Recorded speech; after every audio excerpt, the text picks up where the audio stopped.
Tents made of fabric scraps and branches as far as the eye can see. This is the Liban camp for internally displaced Somalis in the town of Baidoa. People sleeping and cooking on dirt because it's better than what they left behind. I was 10 years High Commissioner for Refugees. This was the daily reality I had to deal with.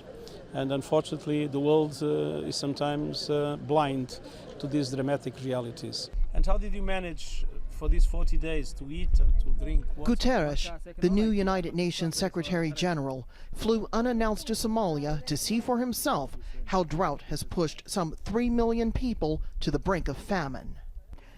That's why Antonio Guterres has come to this camp for internally displaced persons near Baidoa. In the past few weeks, more than 200 families have come here from other parts of Somalia because they've run out of food back home. They're living outside in makeshift tents. The temperatures in early March are already above 30 degrees Celsius. This is not the way any family wants to raise their children. What's more, the shortage of clean drinking water has led to the spread of cholera in rural areas of Somalia.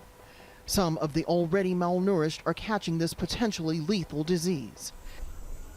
Guterres had another mission here, to bring his support to the development and anti-corruption efforts of the new Somali government, led by a dual American Somali citizen, MOHAMED ABDULLAHI FARMAAJO. The new president echoed Guterres' call for international funds to roll back the famine and said the armed group Al-Shabaab is also destroying Somalis' lives. We have to deal with them by reorganizing and rebuilding Somali National Army. Of course, we really appreciate the AMSOM help and what they have done for us over the years by protecting this city or the government from Al-Shabaab. But they cannot do it alone, and we have to do it for ourselves. And on that point, Antonio Guterres agreed. We want to fight terrorism.